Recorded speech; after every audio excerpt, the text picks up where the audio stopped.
The King's Gambit witnessed thousands of beautiful attacking games performed by creative and courageous masters, and it will still do so in the future.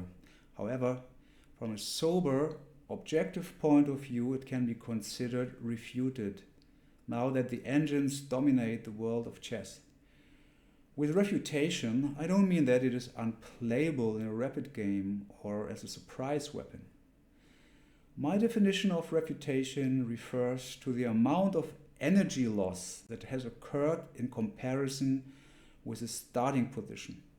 There, White owns a bit more than 54% of the overall energy, which is equivalent with, let's say, round about 0.38 or so pawn units.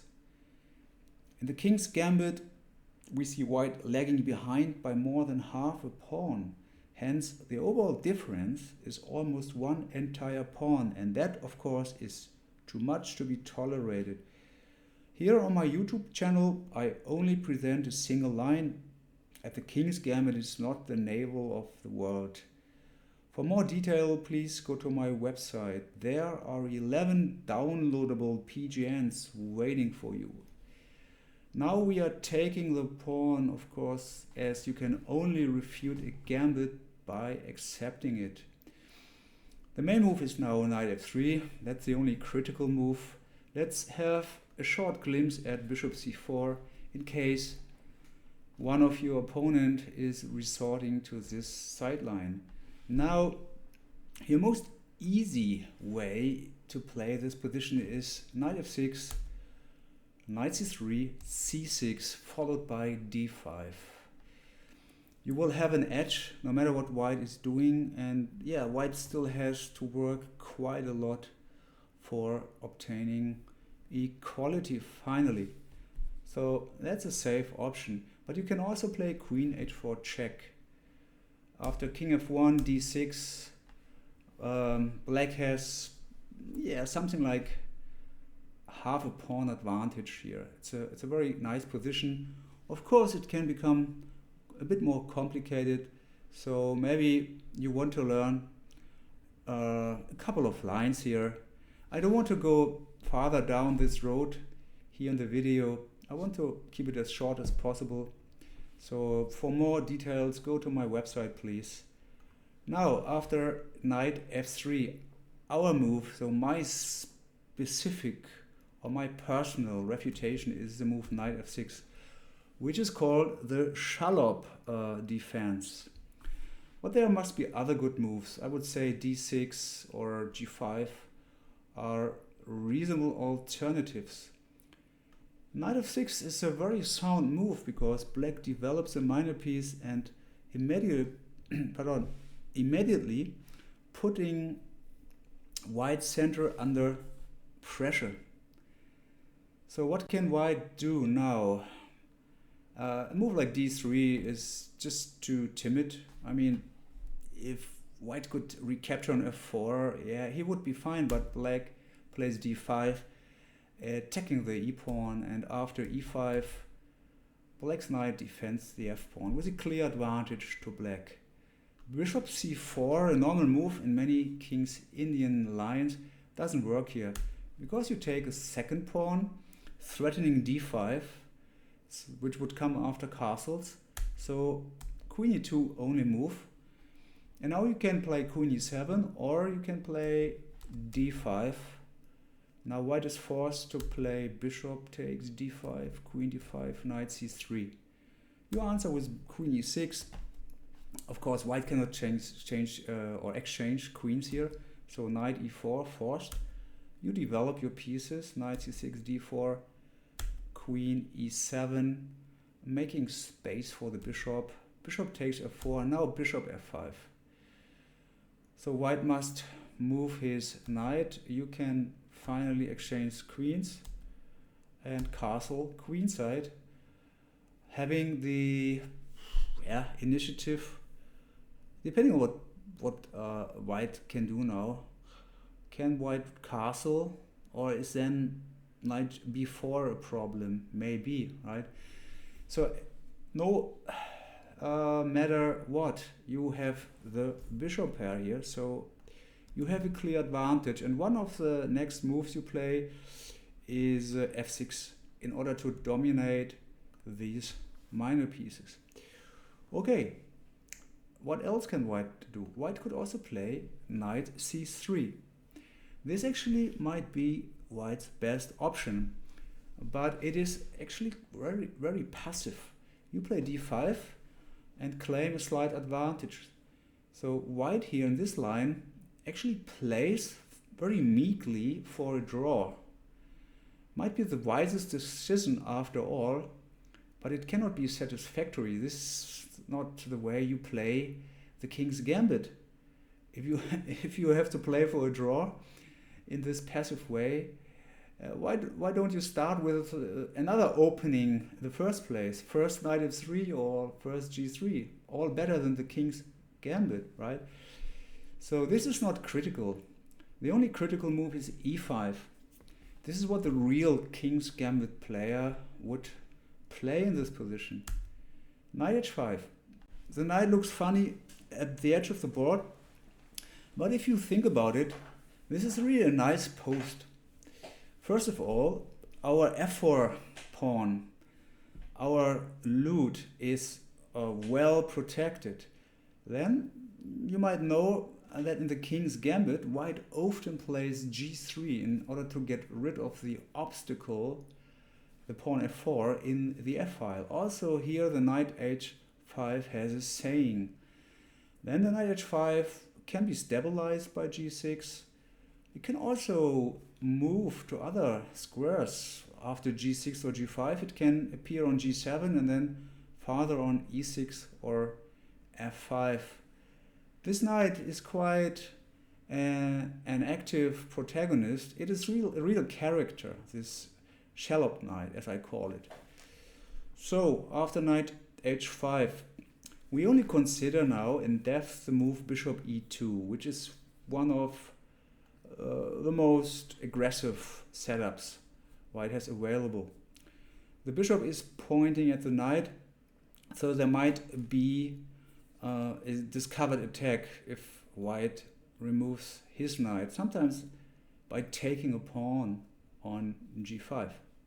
So that's the idea behind bishop e2. You have, of course, other moves as well.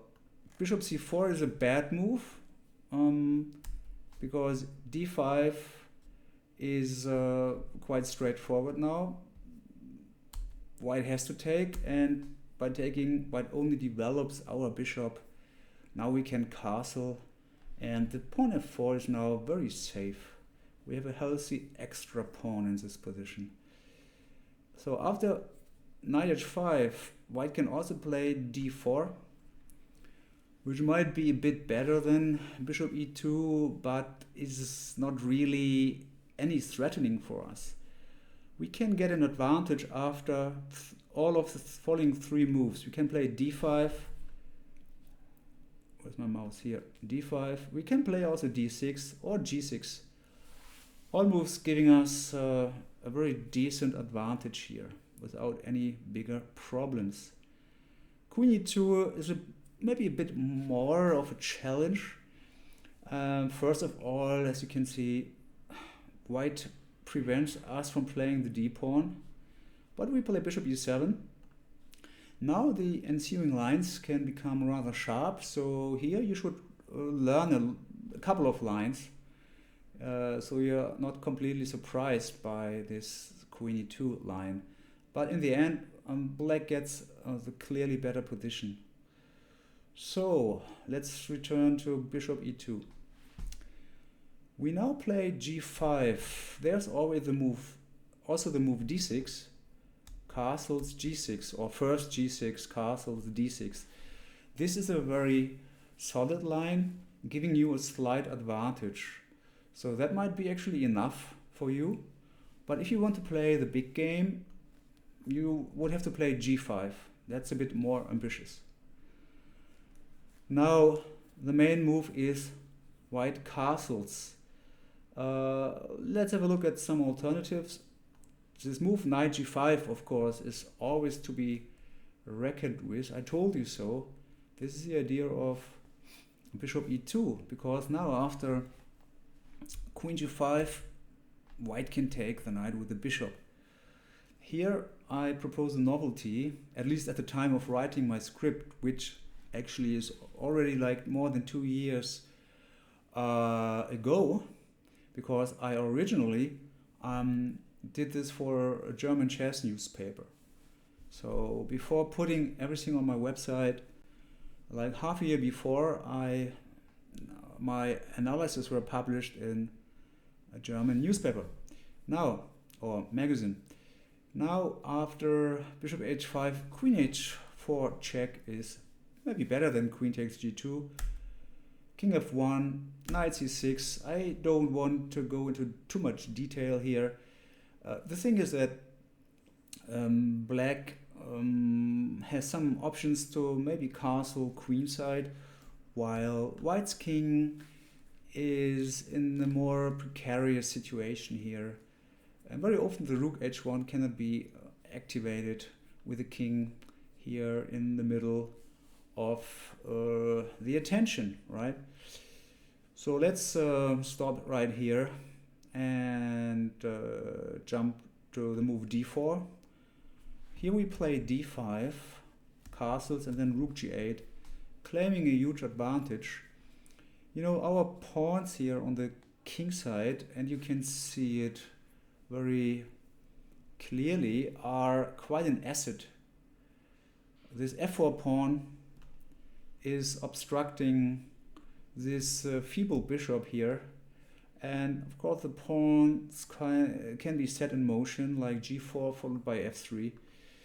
So this is not a walk in the park for white here, this position. I think castling is better instead of d4. And after castling, we play h6. This is the best move. It's a little finesse. Actually, you maintain the knight here on h5, and you prevent white from taking here on g5, as now you are able to recapture with the pawn. If you recapture the pawn, that means that your f4 pawn is still safely protected, and the h-file opens against white's king. One word of caution here, don't become too greedy and play g4. I mean, the idea might not be greedy to start with, because after knight e1 you want to simply play f3, and if now white would recapture here, the idea would be like something like g3 followed by queen h4. I mean, that is quite a creative solution, but there's a problem to it. After f3, white can simply sacrifice the knight with a clear advantage.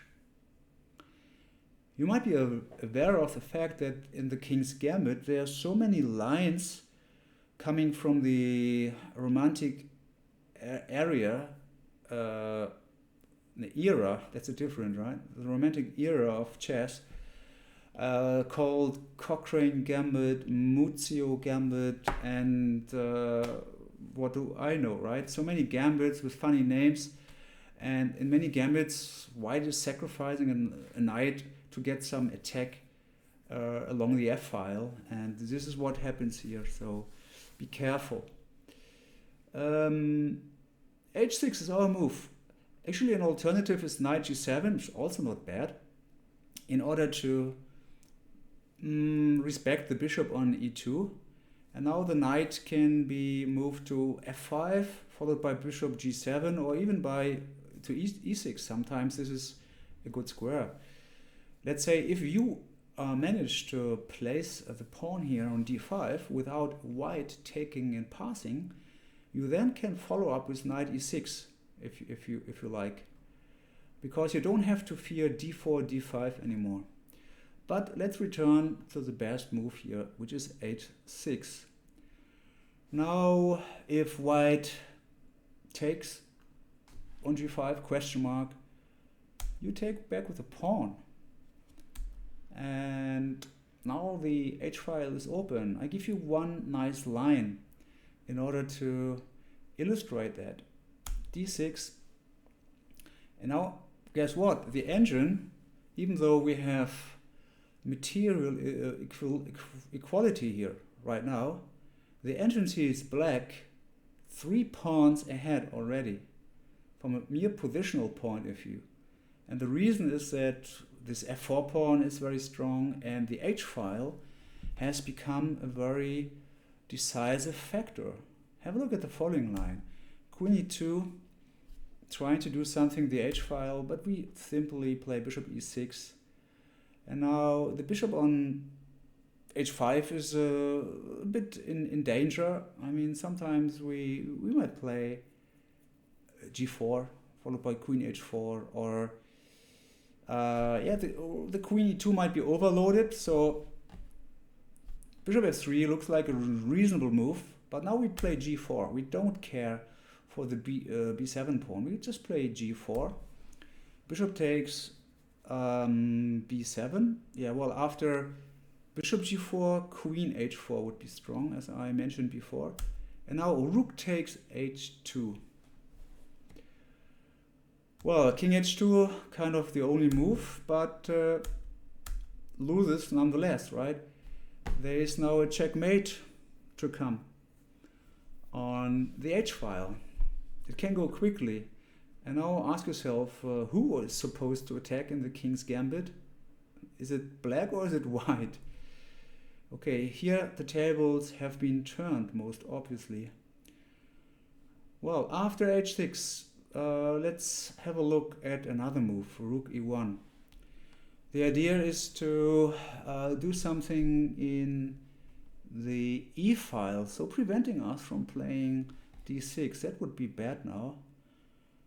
White takes, and now the worst of all moves would be c takes d6, because it would be checkmate in one.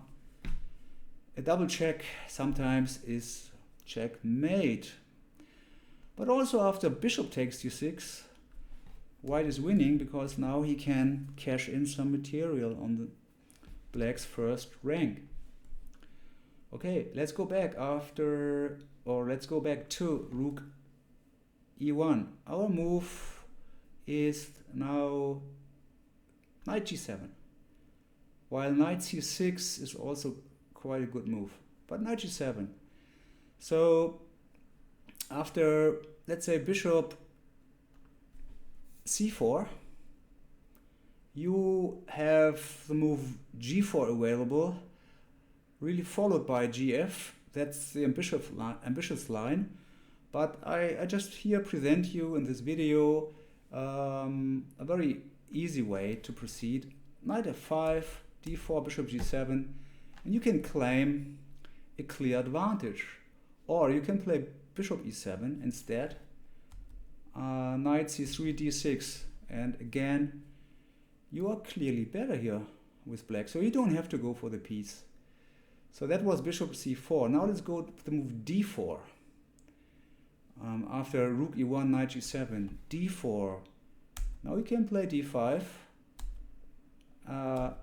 bishop takes, and now this check is not really doing you any harm anymore, because you go back, or you go just to the side, and now you see the shallop knight is very useful in so many ways, and here the shallop knight prevents rook e8 from happening.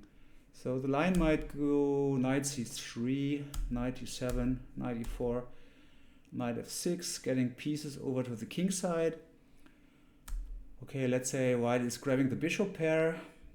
Now you don't recapture the queen, because then the knight could come to e5. You play c takes d6. Well, now the bishop on b5 is looking funny, so let's say the bishop goes back to d3. You play knight f5, b3. In many variations with a pawn on f4, the c1 bishop has to be fianchettoed, right? King g7, bishop d2, and of course now white would love to play d5 in order to activate his bishop. We cannot allow that. We play d5, blocking the d pawn. And now we are having an extra pawn and good control on the squares e4 and e3, as you see. So it is a clear advantage for black. Let's go back to our main line d4. After d4 we play d6. This was a novelty at the time of writing, but I looked it up extra for preparing for the recording, and I saw that in the meanwhile one game has happened. Before d5 was played, but after d5 white can try to erode black's center with c4, and here black only has a slight advantage. So d6 is the better option. Now there are a couple of moves. Our main move will be rook e1. But let's have a look at some alternatives. Knight c3 is interesting because now the funny move d5 is going to happen. So we play d5 in 2 steps. But this is very explainable, as now white doesn't have c4 available any longer, or at least takes 2 moves. Yeah? White could retreat here, but I think that's too late then, right? Bishop e6 maybe, I don't know. We have a clear advantage here after d5. What else could white play? White could also play a move like c4 here. We take the knight, takes, and then we retreat to f6. b3, yeah, the bishop has to be fianchetted, as I said before. Knight bd7, we have to challenge that knight. Let's say the knight retreats to d3 with the idea bishop g7, bishop a3, preventing us from castling. But now we can just seal the diagonal by playing knight e4, attacking the d4 pawn. White can sacrifice the exchange, so knight d2, but we don't take the sacrifice, we don't accept it. We play knight d6, and now we can play bishop d4 and castle away. So this is a clear advantage for us. Okay, let's go back to the main line here. That is rook e1. The rook has some ambitions in the e-file, and actually it's about the pawn structure. We have to do something now because there's some danger in the e-file, so we blunt the rook by putting the bishop between king and rook. Now white takes, and we of course cannot take with the bishop. I already told you this motive. White is winning material and most likely also the game. So after e d6, c takes d6 is forced. But it's okay for us. We are covering the square e5, so knight e5 is not playable anymore. Here my main line goes c4, but the set game, which was played amongst 2 email players, both had like around 2,200 plus, which was played in 2020. This game went knight takes g5. So now we take with a pawn, bishop h5, knight c6, c3, blunting our knight, bishop f5. This is actually now again my novelty, so my second novelty, because in that email game black played king f8, which is also a decent move, also leading to a clear advantage. Black went on to win that game actually, but I think bishop f5 might be a tiny bit better. The idea is to castle queenside, and you see it here. Black has a clear advantage because the kingside constellation is quite menacing for white. There's a lot of going on in the h-file. Black has a clear advantage. c4 is my original analysis on my main line. Now you could play knight g7 with a clear advantage, but you can also play bishop f6. Of course, that's a very nice place on the long diagonal. White plays knight c3 and we castle. Here, the engine says that white's best move would be something like king h1. But after knight g7, the knight is now on a safe place and also covers a lot of interesting squares. Knight d5, going for our bishop pair, but no problem. Bishop e6 takes. d5. White is trying to activate his solitaire. I call the bishop that has no counterpart the solitaire. Maybe there's a better word for it. I never learned that word. Maybe there is one already existing in chess lingo. Okay, the solitaire is always the bishop that is potentially very fearsome. If it can be activated, it has no counterpart anymore. So white wants to activate it. Let's say white plays bishop d2, knight d7, bishop c3, queen g6, queen d4. There it is, the battery. Now we should not move our knight away from g7. Well, we can play a5, knight c5, and this is a one position. I think our idea is just to play knight e4, and maybe then we can exchange the bishop, or we can come up with rook e8. Also, a move like king h7 is okay, because then we could move our knight from g7 away in case of doubt, right? That's a one position. So these lines are like, the engine says +2 for black. So in these lines after king h1, we have a positional advantage of roughly 2 pawn units. But my main line is more entertaining, and it's also more relevant as it is a typical human move. The human being was white here. What would he think, or she? He or she would think that, well, damn it, I didn't get my kingside attack. I read all those nice King's Indian repertoire books, watch all these videos where I'm mating within 15 moves, but somehow I didn't get it, and now actually I'm a pawn behind. And then panic comes in and leads the human being to play knight takes g5, recuperating material. Maybe I also would have done that with white, who knows.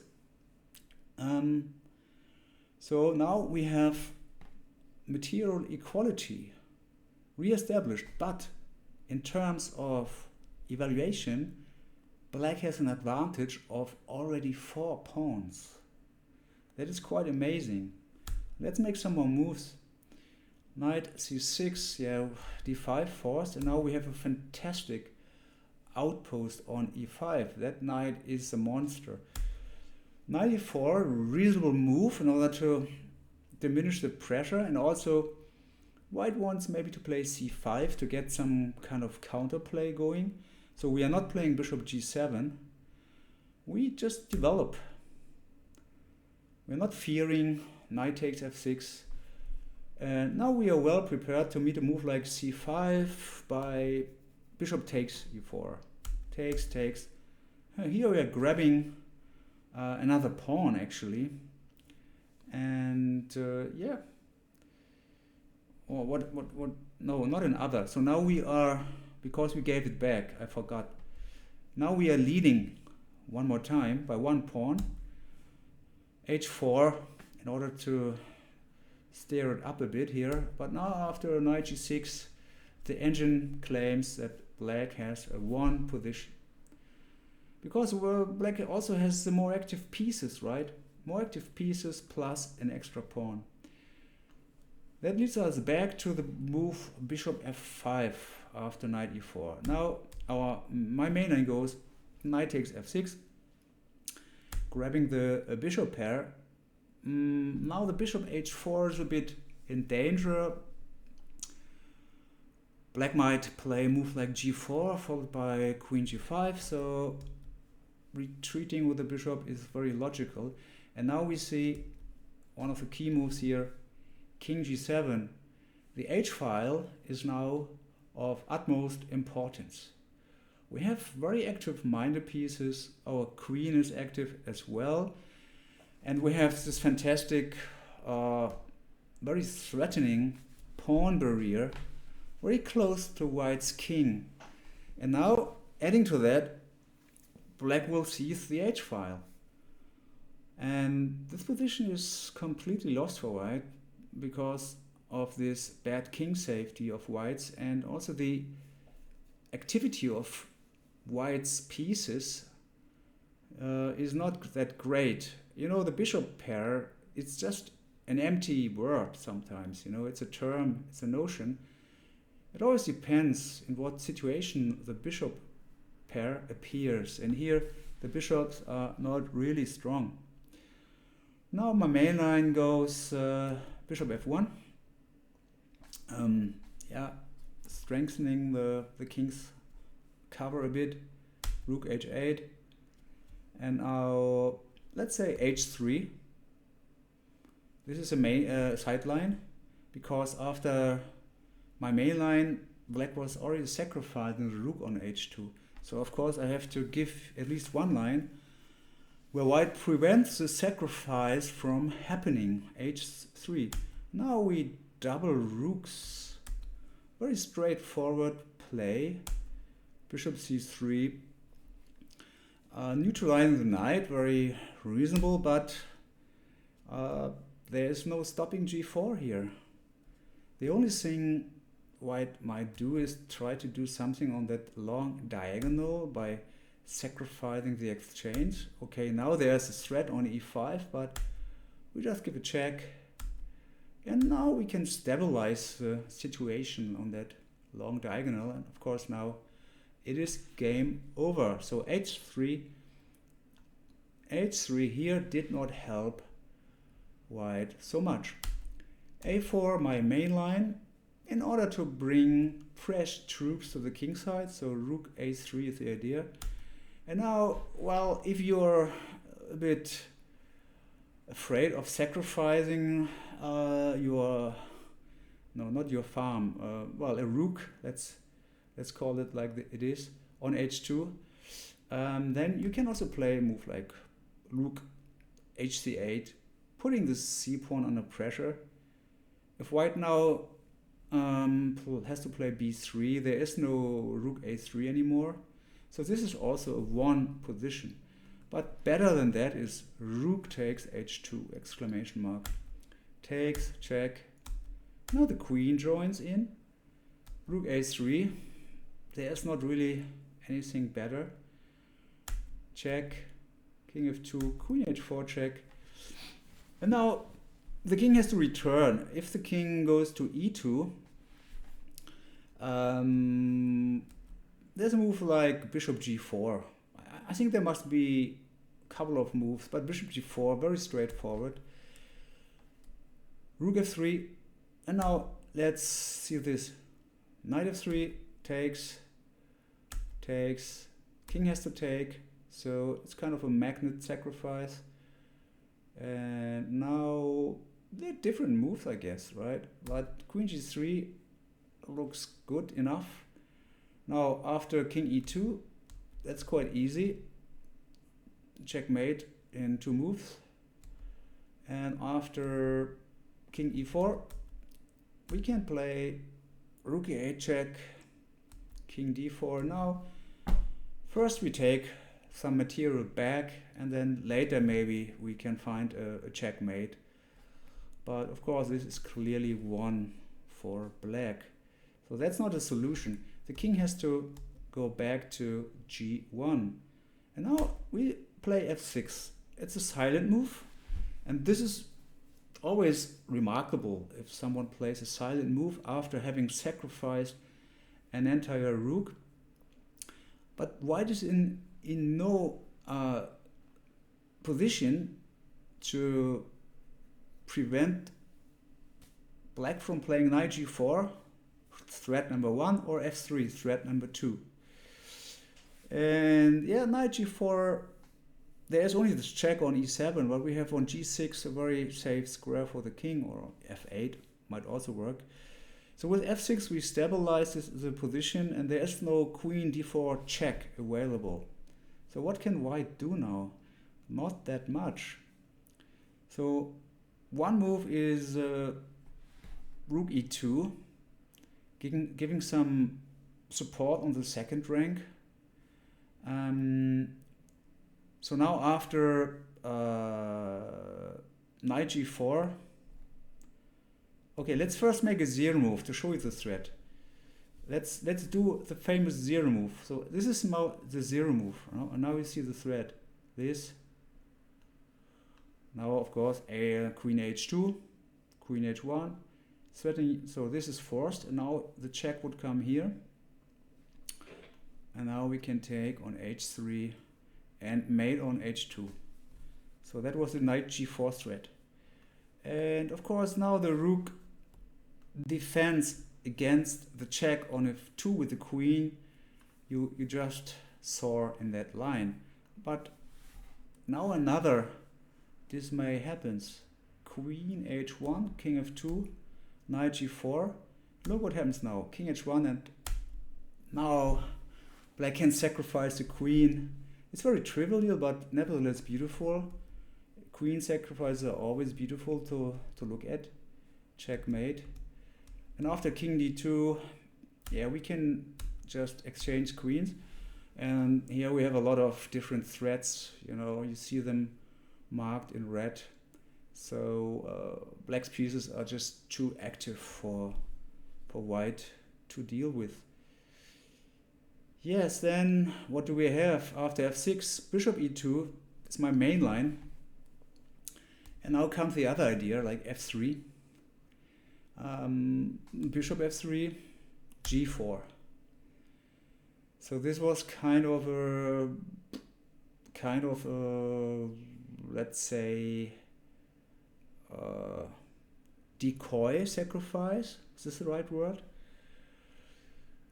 Because now if the bishop moves away, we want a tempo. And now the rook would have to sacrifice on g3.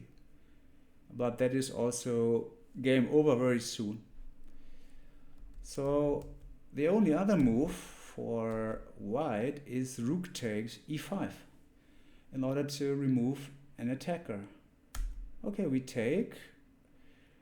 Now, yeah, you cannot play bishop e2, g3. You can't let this happen. So bishop d2, g3, king f1. Now we can take here. King has to return. Queen does the same. King f1, and now e4. Finally, black is regaining material because bishop e2 takes away the flight square. Queen h1 checkmate, of course. And soon after we take on f3, there will be queen h1 coming, and then maybe rook e8 check. So the attack is still ongoing. So white can resign here. I hope you liked this little demonstration of the Scallop defense. If you want to have it all in detail, visit my website. And yes, so I'm left to say, let's see again in my next video. Have a good one.